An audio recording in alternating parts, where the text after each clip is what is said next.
Hi folks, this is Karim from IT Visualizer channel. We will continue our lab, the Red Alert Labs, the video number 99. We have been discussing in the previous video the following. We have been working now for 9 videos on discussing the documentation which is called CIS Critical Security Controls Version 8 Guide, which is a guide to protect yourself against cybersecurity attacks.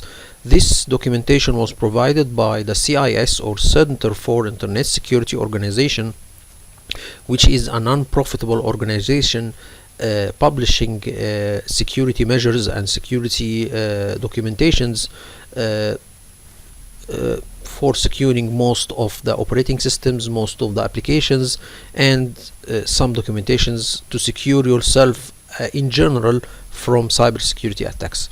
So in the previous 9 videos we have discussed that there is the first three important recommendations to secure yourself against cybersecurity attacks. The first recommendation is to have an inventory of your enterprise assets, hardware inventory of your enterprise assets.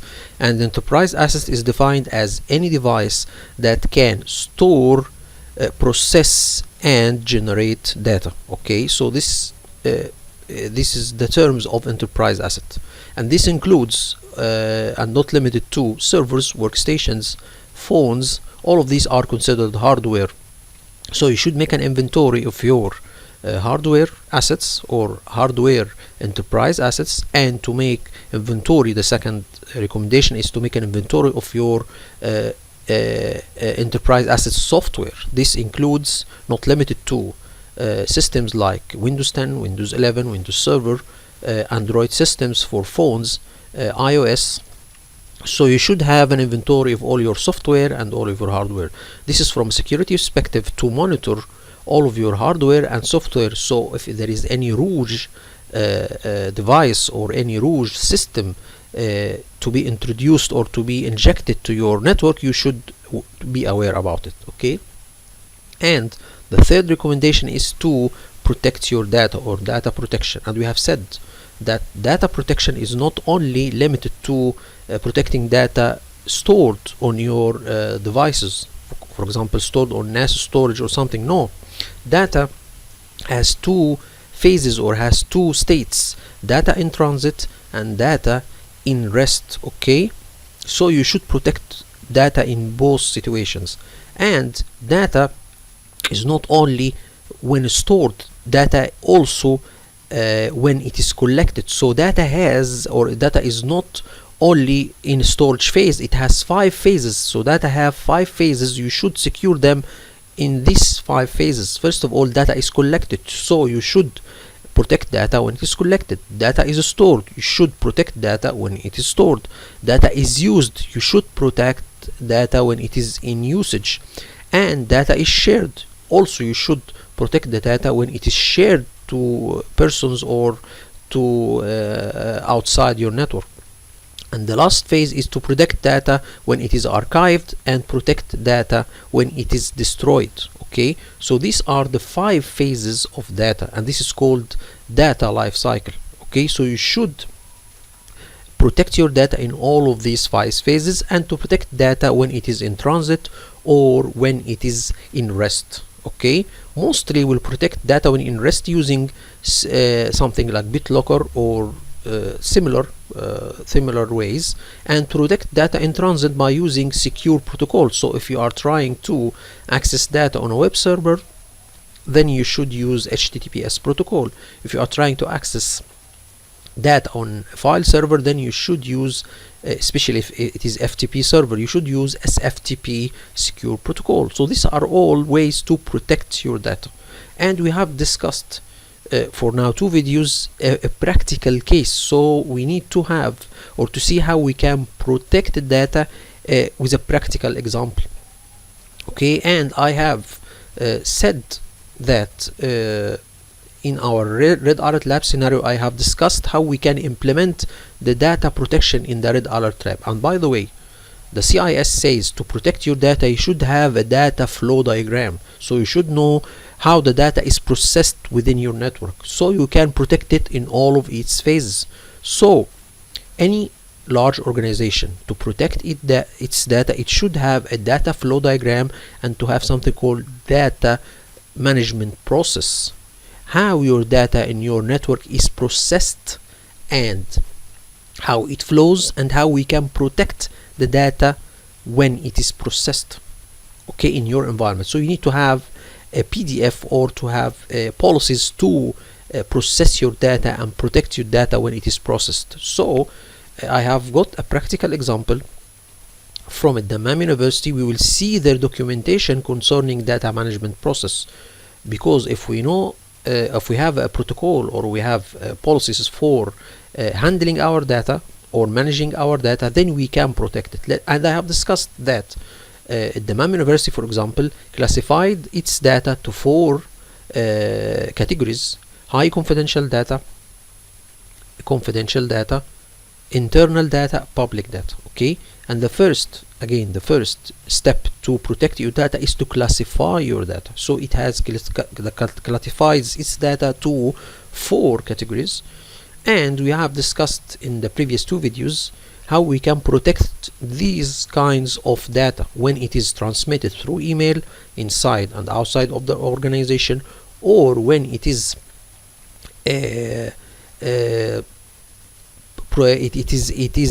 sent or it is accessed through FTP server or data transition, okay, or data transmission, or when it is accessed through a web server.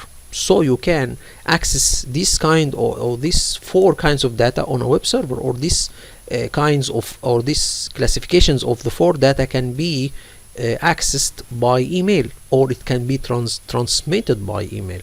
So we have seen the different measures that should be used when you are, for example, transmitting data or public data through email, and when you are transmitting internal data through email, or we are transmitting data, confidential data and high confidential data through email. We have discussed all of these things, and the data classification guide and or data management process for the Dammam University says that mostly confidential data and high confidential data should be treated in a very secure manner. So for example, you cannot send them through email, okay, and if you process data on a printed, so if you have printed the data, okay, confidential data or high confidential data, then the printed documentation of these kinds of data should be reviewed quickly, and you should destroy this kind of papers, or you should store it in a very secure archive location. Anyway, so at Dammam University we have discussed that they have certain rules and regulations and steps to secure these 4 kinds of data in transit. So these kinds of 4 data are in transit or in rest. We have discussed how we can protect them when they are in rest or when they are in transit, through email or through FTP servers and through portable devices, for example. All of this we have discussed in the previous video, and we have stopped at also part of this documentation how you can physically secure your data. So securing data in transit and secure data in rest, this may be called digital protection or software protection. So BitLocker is a software protection using secure protocols to secure the data transit. This is also a software protection. But what about securing physical secure of data? That means that you should put your service, for example, in a data center, so the data is physically secure in a location that could be accessed by electronic keys and to be monitored by cameras. Let's see how Dammam University says about physical securing of their data. So for example, first of all, workstations, if you want to secure public data on workstation, then password protected screensaver to be used when not in use, sign off when not in use for a long time. So this is to be applied using group policy. So it's saying here, if you have a workstation that has public data on it, then this computer or this device that has public data on it, it should not be left or the public data on it should not be left to be accessed on all times. Okay, if the user is not accessing the public data on the workstation, then there should be a password protected screensaver, and the user that is logged into the machine to see the public data should be logged off or signed off of the machine. So if you have a workstation that has public data on it, it should not be accessed on all times. Okay, a student can come and log in onto this workstation and see the data, and after leaving the workstation after a certain amount of time should be signed out, or the user on this machine should be signed out, Windows user should be signed out, and should be a password protected screensaver.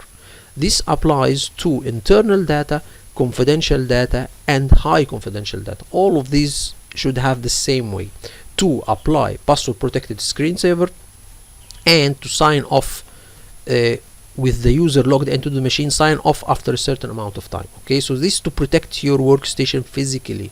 Okay, because a password protected screensaver will hide the data on your desktop so no one can see it. Okay, we come to the other one, servers.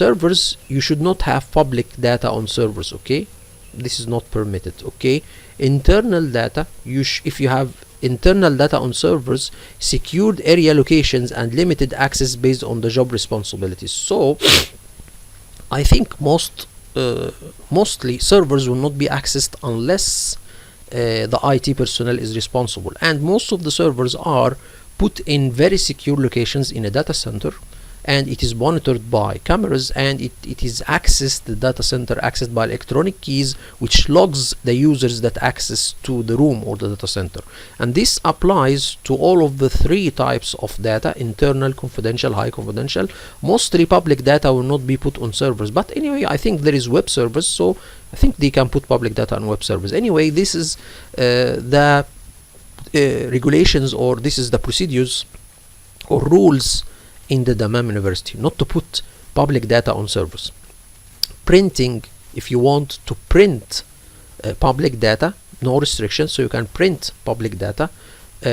Printing internal data, printouts to be collected immediately. So if you are printing internal data, this should not be left unattended on internal office or internal office. So I think he's saying here that you should, if you print internal documentation, then it should not be accessed by the public, and it should be collected immediately, not to be left unattended on your desk, for example. Okay, so this is also one of the things. Okay, and for confidential data, minimize the prints and collect immediately. So if you print confidential data, then you should collect it immediately and store it, not to left it also for a long time outside, or not to leave it also on your desk for unattended amount of time.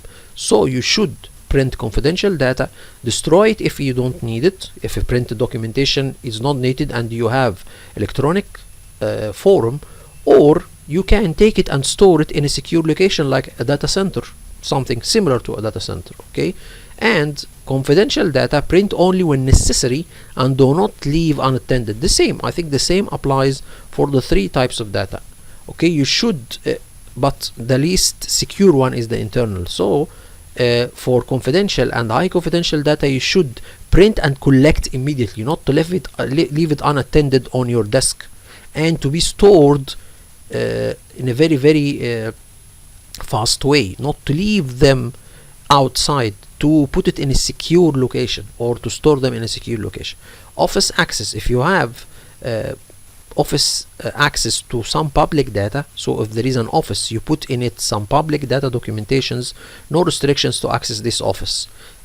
Also for the internal data, no restrictions to have office access. Okay, as for confidential and high confidential data, this should be put in a special office or special location that should be accessed by keys or something. Access to sensitive area must be restricted using access control, maybe electronic keys. Access to sensitive data must be restricted using access control. Confidential information must be kept under lock. Anyway, so he's saying here that for example, the reception is considered an office, and it has public data on it, so you can access it without restrictions. Internal department offices, okay, have internal data, show there is no restrictions to access internal offices, but it should be restricted to the public. Okay, as for confidential and high confidential data, this should be secured in a certain amount or in a certain type of office or a certain type of room, and to access it you should access it using certain access controls. Electronic keys should be monitored by cameras. Okay, portable devices. If you have data stored on portable devices, then device must not be left unattended at any time. So if you have in the reception a portable device that contains public data, then you should not leave this portable device unattended for any time. I think he is talking here about if it is stolen, but as for the public data, there is no effect if someone stole a portable device that has public data. This will not affect the university.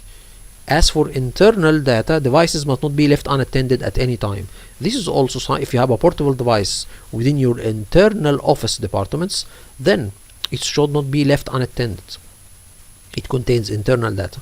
As for confidential and high confidential, device must not be left unattended at any time. Consider using lock and access control. This is normal. You can leave it or put it in, for example, a secure office. So the secure office can contain printed confidential data and portable devices that contains confidential data, and the same applies for high confidential data. Okay, he's saying here device must not be left unattended at any time and must be placed under lock and access control. So anyway, this is the physical security of the data. This is different than the digital or the software protection of the data. So for example, there is digital PDFs. This should be secured using password protection protocols, not physical security controls. Okay, so anyway, these are the data classification, okay, for Dammam University. They have classified the data, they have identified how they can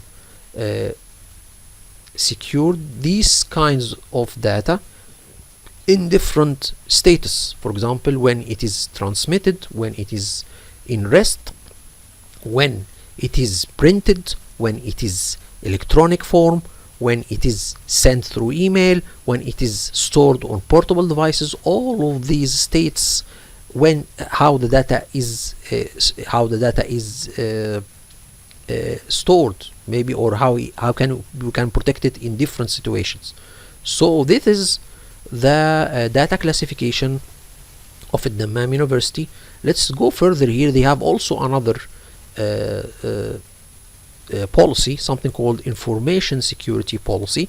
Also, I have listed this here so we can use it also, because information security policy, this is also concerns for securing the data. He's saying here information is fundamental to the effective operation of the university. It is an important business asset. The purpose of this information security policy is to ensure that information managed by the university is appropriately secured in order to protect against the possible consequences of breaches and confidentiality, failures of integrity, failures of integrity, or interruptions to availability of that information. Okay, so I think he will use the data classification stated before to make his information security policy. Let's discover this. Okay. Any reduction in the confidentiality, integrity, or availability of information could prevent the university from functioning effectively and efficiently. We have discussed before in the previous video what is confidentiality, what is integrity, what is availability. Okay, he's saying here that this is the policy name: to establish the policy of the university for the use, protection, and preservation of computer-based information generated by, owned by, or otherwise in the possession of University of Dammam, including academic, administrative, and research data. Anyway, so let's see here what is this policy. He's saying here applicability. All full-time, he is saying here this policy, the first term in it is applicability. What is applicability? All full-time, part-time, and temporary staff employed by or working for or on behalf of the university, okay, all of these are responsible for securing the data. Okay, they have a role in securing the data. students studying at the university, contracts and consultants working for on behalf of the university. So all of these are this information security is applicable to all of these personnel: temporary employees of the university, full-time employees of the university, students, contractors and consultants for the university, all individuals or groups who have been granted access to the university's system, information technology system. So all of these will the information security policy will be applicable to them. Okay, so let's see what is this policy. Let's go further.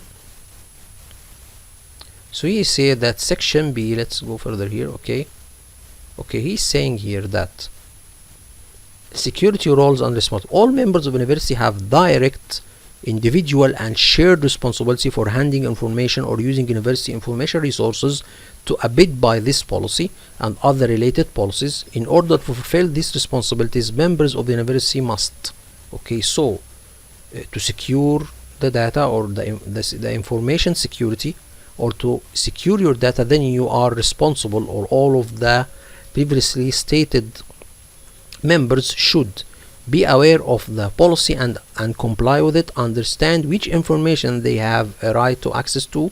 So students should know what data they have the right to access, contractors should know what type of data they should access, employees should know what type of data they should access.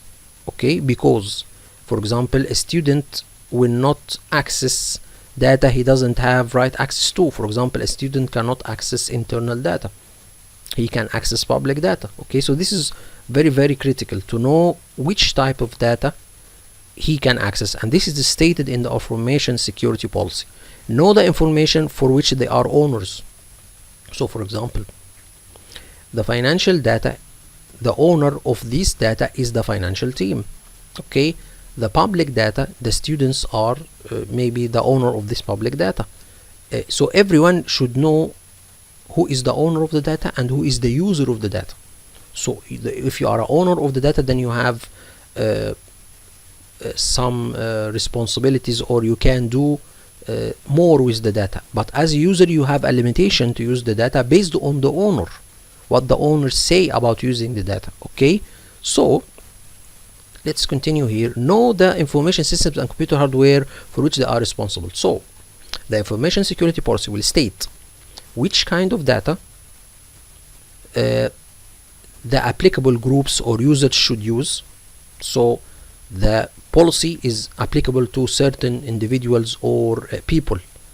These individual or peoples should use or should have right access to certain amount of data, and these users or individuals are owners of a certain amount of data or certain type of data, and these individuals should use certain system computers or system hardware. So for example, maybe the student, if he need to access public data, then he should sit on a specialized workstation that is completely secure. So we can secure it against hack. So the information security policy stated which groups are or which groups or individuals or people that this policy will apply to, and the information security policy states what kind of data each individual or group should have the right to access, and which type of data they are owner of it, or which type of data they are owners, and which type of data they are users of it, and at the end which type of computer hardware they are authorized to use to access the data that it is defined in this policy. So let's continue and see the information security policy. Let's continue and see. He's saying here, he's saying again, so we have said here that security roles. Let's see if they have anything else. Then I think here we have something here. So he is stating who are the information owners. So you have a definition about the information owners. The information owners have responsibility to maintain confidentiality, integrity and availability of the information in particular. So information owners have a greater responsibility to protect the data. Maybe the data users or the information users doesn't have this kind of responsibility. So it's saying each university unit, dean, department, college, section, and center will identify its sensitive and critical information assets and classify it according to the university data classification policy. So you have a data classification policy. It should be distributed to every department and classify their data according to this classification policy, and identify which is sensitive and critical data, so the IT is responsible for securing it. Okay, so this we can see here that the information security policy is stating, okay, how we can protect the data, okay, by giving another policy, which is data classification policy, to the to every department, and they should state what data we should protect. Okay, heads of departments, department administrators, and IT support staff are responsible for confidentiality, integrity, and availability of information maintained by the members of their department, such as students' academic records. They are also responsible for the security of all departmentally operated information systems. So this is very clear. In the information security policy, the IT, it is stated in this policy that the IT are responsible for protecting all of the data within the university. This is stated in the information security policy. Data and systems managers in support services are responsible for the confidentiality, integrity, and availability of information such as student, personnel, and financial data. Data and system managers, I think this is also related to the IT. So the IT is responsible for securing and protecting stored data within the university, and he is also responsible for securing the systems and the data on the systems that the university use. Okay, maybe financial data, it is stored on financial applications. Personnel data, it is stored on HR applications. Student data is also stored on HR applications. So he is responsible for protecting the data and the data included in the systems. Okay, in the systems used by this data. So if we have a financial system that will store financial data, and we have systems that will store personnel data, and we have systems that will store student data. We are responsible for protecting the systems and the data. Okay, project manager leading projects for the development or modification of information systems are responsible for ensuring that projects take account of the needs of information access and security, and that appropriate and effective control mechanisms are instituted so that the confidentiality, integrity, and availability of information is granted. So saying here, if you have a plan to upgrade information systems, project managers, for example, if they have a project to upgrade, for example, the financial system, or to upgrade the personnel or the HR system, then they should take into consideration during the upgrade phase that all of the data, okay, and information can be accessed, so that the upgrade process will not reflect, or it will not cut out, or it will not prevent us from accessing our critical data. There should be a way to access the data and use it during the upgrade phase, and this is done in a certain way. I have encountered a project that we need to upgrade a certain system.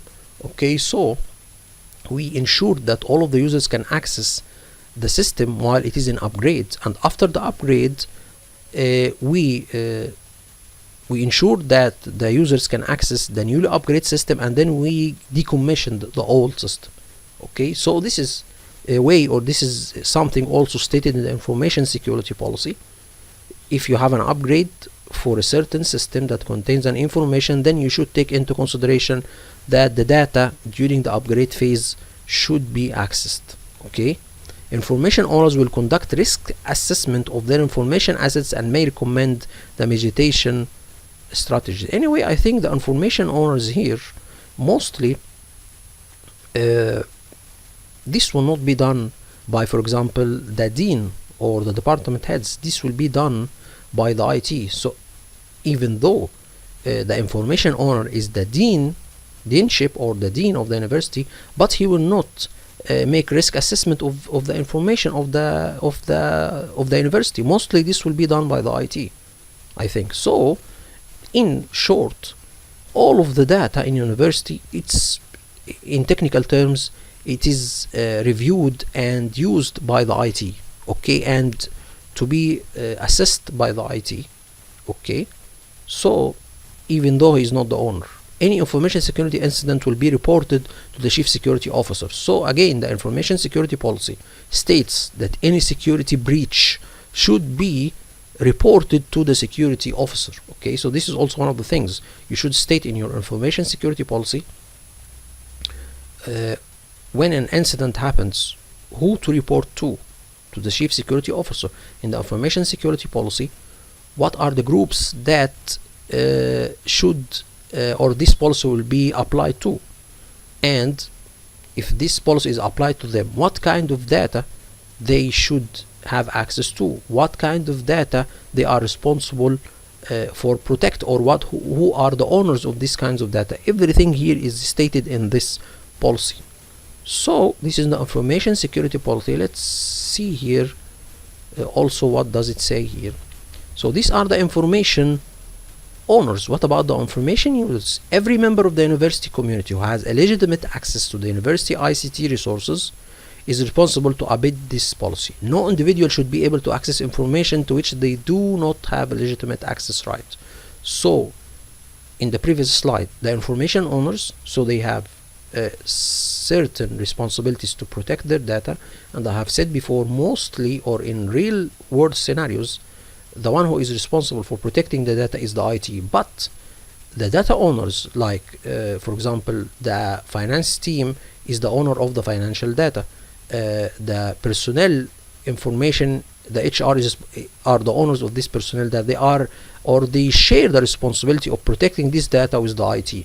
But what about the users of this kind of data? For example, I am a student that I need to use some financial data. I go to the Department of Finance and ask them to, for example, give me the cost of the course, for example. Okay, so I am a user of the data, I'm not the owner of the data.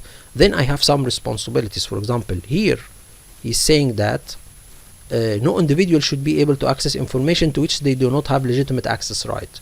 Information users should neither violate this policy nor allow others to do so.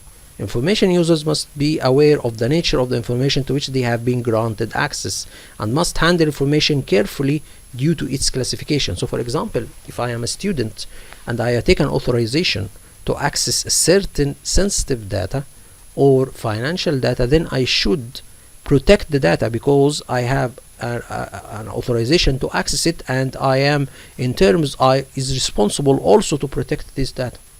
Okay, they should protect the confidentiality of the information and do not give access to the other legitimate individuals knowingly or unknowingly. So for example, if I'm a student and I take an authorization from the dean to access a confidential data, then I should not use this authorization to give it to another person who is not authorized, maybe my brother or so. Okay, so this is something also you need to take into consideration. Okay, for the purpose of information security, access to all email servers other than University of Dammam email server will be blocked through university network resources. So here again, in the information security policy, you will not be able to access any email within any enterprise asset inside the Dammam University unless it is the server of the Dammam, email server of the Dammam. So you will not access personal email servers from within the Dammam enterprise assets, workstations or phones or what so. I don't know why they have something like this, but anyway,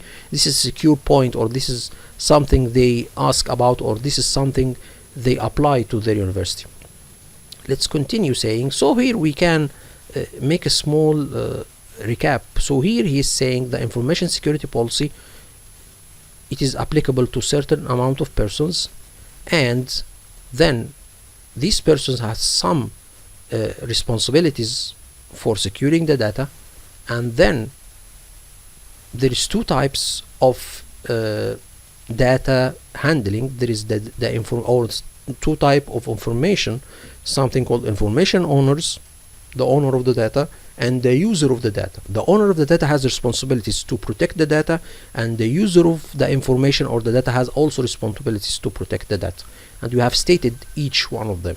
Then let's see, at the end we see some terms here.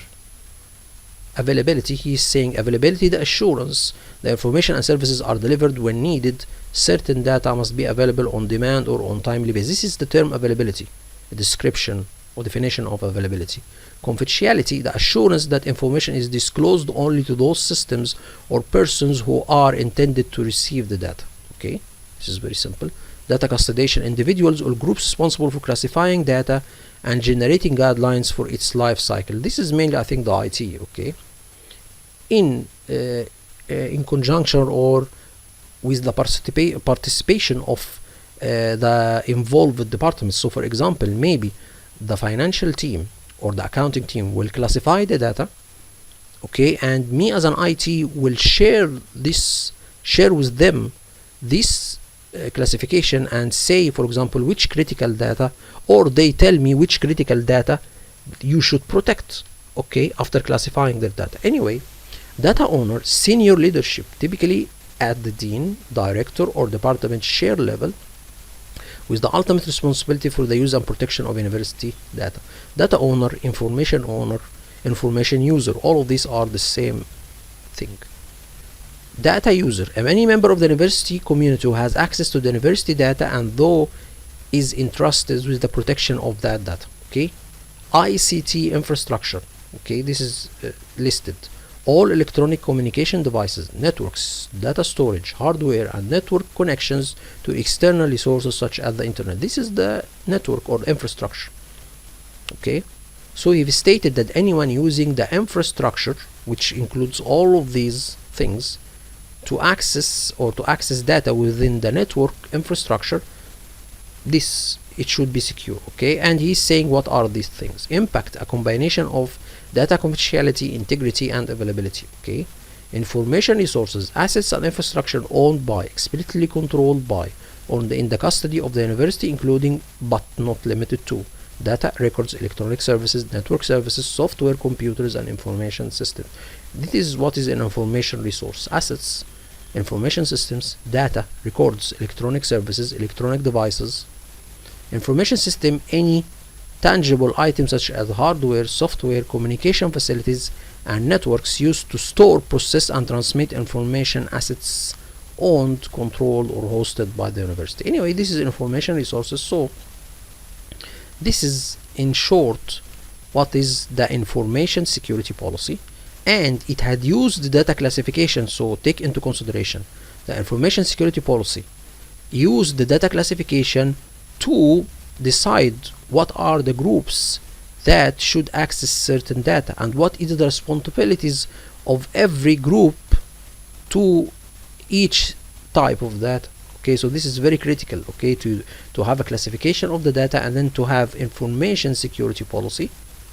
I think then at the end or the upcoming video we will begin discussing the policy for backup. So we have stated before that to protect the data you should not only encrypt it, you should back it up and restore it. So this is at the MAM University for backup creation and restoration. What are the types of backups that will be used, how frequently it will be used, where it is to be stored, what are, if we have tests or we should test the backups. Let me see here. So we have so I think I will stop here.